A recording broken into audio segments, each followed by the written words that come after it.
வீரா next எபிசோடுக்கான promo.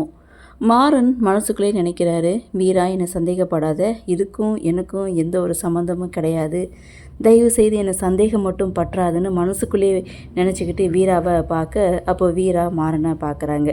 அப்போது புஷ்பா சொல்கிறாங்க, இந்த பொம்பளை பொறுக்கியை எப்படித்தான் நீ நம்பிக்கிட்டு இருக்கியோ அப்படின்னு சொன்னதும் வீராவுக்கு அடுத்த செகண்ட் கோபம் வந்து ஓங்கி ஒரு பலார் கொடுக்குறாங்க. புஷ்பா மட்டும் இல்லை, ஒட்டுமொத்த குடும்பமும் அதிர்ந்து போய் பார்த்துட்ருக்காங்க. அப்போது வீரா சொல்கிறாங்க, யாரை பற்றி நீ என்கிட்ட தப்பாக பேசுகிற, மாறனை பற்றி இனிமேல் ஒரு வார்த்தை என்கிட்ட தப்பாக பேசின உன்னை கொன்னே போட்டுருவேன்னு பயங்கர ஆக்ரோஷத்தோட புஷ்பாவுக்கு ஒரு வார்னிங்கை கொடுக்குறாங்க. அது மட்டும் இல்லை, மாறனை பற்றி எனக்கு நல்லா தெரியும் அப்படின்ட்டும், பொம்பளை பொறுக்கி அப்படின்ற வார்த்தை எவ்வளோ பெரிய வார்த்தை, இன்னொரு முறை அதை மட்டும் நீ சொன்ன அவ்வளோதான் அப்படின்னு சொல்லி ஒரு வார்னிங்கோட இந்த ப்ரொமோவை முடிச்சிருக்காங்க.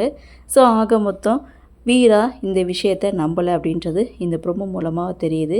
அது மட்டும் இல்லை, மலருக்கு மாறன் தான் வீராவுடைய ஹஸ்பண்ட் அப்படின்ற உண்மை தெரிஞ்சிடுச்சு. ஸோ இதுக்கப்புறம் அவங்க என்ன பண்ணுவாங்க, மலருக்கு யார் முத்தம் கொடுத்ததுன்னு அதை கண்டுபிடிப்பாங்களா, இல்லை இதோடு இதை விட்டுருவாங்களா அப்படின்ற எதிர்பார்ப்பு. சரி, பார்க்கலாம் என்ன நடக்குது, என்ன மாதிரியான சுவாரஸ்யத்தோடு கதைக்கள நகர்வை கொண்டு வராங்க அப்படின்றத நாமளும் பொறுத்திருந்து பார்க்கலாம்.